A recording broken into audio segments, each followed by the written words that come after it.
La inseguridad es algo que nos preocupa. Por eso, en casi todas las semanas, nos detenemos en lo que es el tema de la inseguridad en nuestro país y en particular, lógicamente, de la provincia de Buenos Aires. Pero, digo, para ser básico en esto, ¿cuál es el foco de la verdadera situación que hoy vivimos con el tema de la inseguridad en nuestro país? Luis Icati, gracias por haber venido. Un gusto, como siempre. Bueno, ¿cuál es el verdadero foco, Luis, en esta problemática tan grave que vivimos? A ver, más que un foco, hay un fenómeno que tiene una sinergia propia. A ver. Y esa sinergia propia hay que entenderla. Para poder abordarla, primero hay que entenderla. Si no entendemos cómo se maneja el fenómeno del delito, vamos a tener soluciones espasmódicas, oportunistas, en algún momento electoralistas, pero nunca de fondo.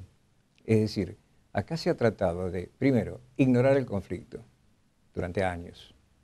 El problema de la inseguridad ya estaba planteado como primera opción en la vida pública en el 2003 y sin embargo nunca se reconoció. Los costos ocultos de la inseguridad inciden en toda la economía, pero bueno, se lo trató de ocultar. Por supuesto, no se puede ocultar el sol con la mano. Los muertos existen, las víctimas existen, el dolor, la sangre, el fenómeno de mutación y migración del delito, que ya lo vamos a explicar. Pero en realidad, luego se lo abordó sesgadamente, desde alguna óptica. Entonces se lo ignoró, se lo abordó y tercero, no se lo ha sabido enfrentar con políticas adecuadas. Y se han producido políticas del mientras tanto, de lo urgente, pero no de lo importante. ¿Se la tiene en cuenta la gente? Digo, el ciudadano, con las marchas que hoy son significativas, no solo en cantidad, sino en calidad, en las distintas provincias, lógicamente en la provincia de Buenos Aires también. Digo, ¿se lo escucha el ciudadano? A ver, se lo escucha cuando el ciudadano se hace escuchar. La petición y el reproche poco a poco se van vertebrando. A veces en esto también hay inocentes y hay culpables. También en el reproche a veces se esconden agazapadas ciertas intencionalidades políticas de segunda línea, cierta gente que quiere trascender o directamente quiere sus 5 minutos de fama. Y tenemos una situación plagada de falsos profetas, como nosotros los denominamos coloquialmente entre los profesionales, segurchantas, gente que opina, gente que, por ejemplo, a ver, un infartado no deviene en razón de su infarto en cardiocirujano. Una víctima no puede devenir en especialista por el hecho de ser víctima. Es decir, no necesariamente uno tiene que ser víctima para poder entender este fenómeno. Lo que tienes que saber desde el punto de vista profesional técnico, cómo se maneja, cómo va evolucionando y hacia dónde va a ir. Porque todos podemos ser cronistas, más o menos felices, ¿no? Más o menos empáticos, pero el problema no es contar lo que pasa, el problema es avanzar adelante de lo que va a pasar y decir, esto va a evolucionar de esta manera. Y en esto me parece que no estamos viendo mucho resultado. Luis, entonces digo en esto, pienso, ¿no? Digo, no hay decisión política de una parte y entiendo por otra, a ver si estoy equivocado o no, digo, es un negocio la inseguridad. La inseguridad es un gran negocio. La inseguridad paga mediáticamente, paga desde el punto de vista de todo un mercado que se mueve alrededor de la seguridad. Esto es indudable. Es decir, es uno de los pocos rubros, además de la soja, que ha crecido exponencialmente. A la par de la inseguridad crecen las medidas técnicas de seguridad, etcétera, que hacen a la protección de los ciudadanos. Por eso la seguridad es un negocio. Pero además, y esto es más grave, no es que no haya decisiones políticas. Hay una gran preocupación política por la inseguridad, de todas las facciones, por supuesto. Hay quien lo usa desde el punto de vista opositor para hacer leña del árbol caído. Lo que es más grave es que no hay capacidad como para resolverlo. Hay preocupación. Los gobiernos están muy preocupados con la inseguridad. Nadie quiere cargar con esta mochila. Nadie quiere marchas puebladas, etc. Sin embargo, no se sabe qué hacer. Tenemos un problema de diseño de la política de seguridad que es absolutamente erróneo. Más allá de discursos últimamente que van variando y van acercándose un poco a la realidad, debe ser que tanto escuchan que algo aprenden. Pero en general la política de seguridad en este país es reactiva. Es decir, se policializa el conflicto, se ponen más vigilantes, más patrulleros, se hacen conferencias de prensa y aparecemos con unidades, tropas policiales nuevas, con uniformes bizarros en algunos casos, pero que van a ser detectados por los delincuentes. Me refiero concretamente a una unidad de prevención bancaria que se ha inaugurado hace 2 o 3 días atrás en la provincia de Buenos Aires. Digo, esto no soluciona el problema para nada. Son pequeñas curitas, pequeños parches que hacemos, pero no hacemos un tratamiento.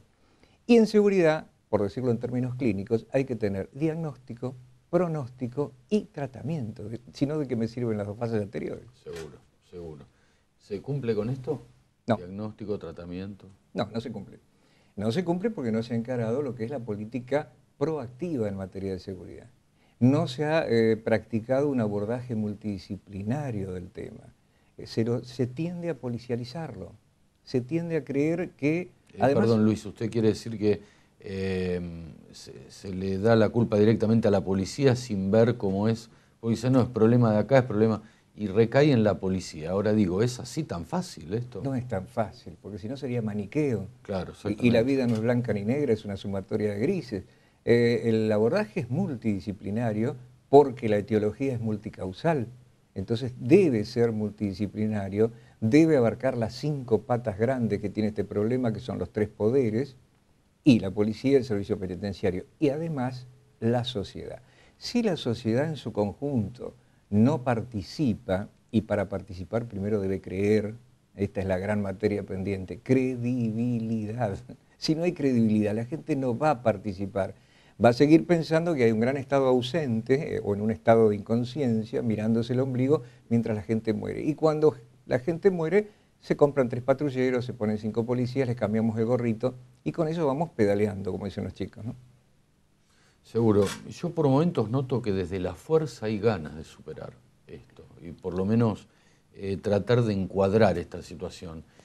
¿Se lo limitó mucho a la policía de la provincia de Buenos Aires al pasarle muchos temas a las fiscalías? A ver, hubo una reforma del año 98 del Código Procesal, que en algunos casos no ha sido demasiado feliz, en otros sí, pero el factor humano siempre incide en el éxito o en el fracaso de una buena idea. Me parece que en la aplicación práctica de las fiscalías, de la instrucción de las fiscalías, a veces sin un conocimiento real del tema, gente que no tenía experiencia o expertise, y entonces de pronto está a cargo de una función, con una mentalidad muy distinta de empleado público, de pronto, con un horario. El delito no tiene horario. La policía tampoco tiene horario. La policía investiga las 24 horas. Hoy por hoy la policía, por lo menos en la provincia de Buenos Aires, está en un estado casi de anomia, de desconcierto. No se percibe contención por parte del Estado hacia la fuerza policial y no se percibe una empatía de la sociedad hacia la fuerza policial. La fuerza policial es el jamón del sándwich entre el poder político y el poder social. No es querida, no es bien vista, no es una policía en el ideal de policía inglesa de proximidad, de policía pacificadora, como hay algunas unidades en Brasil, por ejemplo, que están teniendo mucho éxito, dicho sea de paso. En este caso todavía no hay un perfil policial, porque la policía en la provincia de Buenos Aires fue una especie de cobayo de experimentos varios. ¿Por qué? Porque ha habido experiencias más o menos felices, en un sentido, en generar una policía de determinadas características, inclusive hasta en el uniforme y los rangos y demás, y de pronto ha habido violentos giros de timón, ha habido derechización de la policía, darle excesivas facultades, quitarle todas las facultades. Entonces hay una suerte de tironeo que no es bueno, porque no hace a políticas, bueno, las políticas de seguridad tienen que trascender a los políticos. Seguro. Y a las instituciones. Entonces una institución va tomando lo que se llama una suerte de espíritu de cuerpo. Sabe qué es y para qué está a través del tiempo. Ahora, si va a estar a los caprichos del político de turno, el hombre policía también se siente de alguna manera desconcertado. Y esto es lo que uno palpa. Y el desconcierto se trasunta en falta de eficacia y falta de eficiencia. Luis, el que desprecia al otro desprecia su propia vida. Y en los hechos resonantes que hoy estamos viviendo, ¿no? de tanta agresión, ¿qué rol tiene la droga? En el 80 y pico por ciento, casi 90% de los delitos violentos, la droga es un partícipe directo o indirecto, ya sea en el victimizador, en el victimario o en la víctima. En una de las dos partes está presente la droga. A veces es gente que tiene una relación con la droga desde el punto de vista que la consume y es victimizada en ocasión de ir a consumirla o ir a comprarla. Y en otros casos se delinque para comprar droga o se delinque en el itinerario, en el tránsito de todo el proceso de distribución, compra, etcétera, etcétera. ¿Hay posibilidades de focalizar eso y limitar eso? ¿Hay Sí. decisión? Repito, decisión creo que hay, no hay capacidad, que es peor. Porque si hubiera decisión y hay capacidad, me parece maravilloso.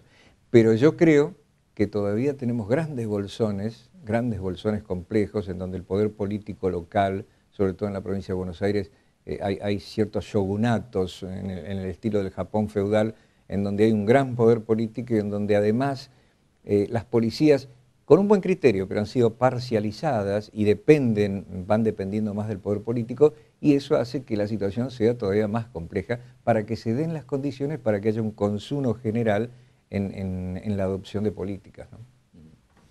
Me quedo un poco mal después de esta conversación, porque veo que hay poca salida, ¿no? Hay muy poca salida porque nosotros estamos en el tránsito de la delgada línea roja de la cual hay un punto de no retorno en esta materia. A ver, un ejemplo es México. México es un ejemplo de haber pasado el punto de no retorno de la mano de la instalación del narcotráfico internacional. Nosotros vamos en ese camino, lamentablemente. A ver, si yo estuviese aspirando a una silla curul o a un modesto escritorio de algún despacho, esto no lo diría porque no es político y hasta es insalubre a veces decirlo, pero la gente tiene que saber lo que pasa. Porque a partir de que un paciente es consciente de su enfermedad, inicia un tratamiento. Antes no. Esto pasa en seguridad. Cuando le roban la casa, ponen la puerta blindada, la alarma, compran un perro, hacen cualquier cantidad de cosas que si hubieran hecho antes, hubiesen reducido su calidad potencial de víctima. Y la función del especialista en seguridad no es dar soluciones mágicas, de ninguna manera, ahí se nota el verdadero especialista del falso, pero sí es preocupar. O sea, que la gente se ocupe previamente al problema. Entonces la función de los especialistas en seguridad es preocupar a la gente, no entrar en la paranoia, pero sí preocuparse, ocuparse antes. Y al ocuparse antes no va a haber un después. Gracias, Luis Ricardo. Un gusto. Pausa.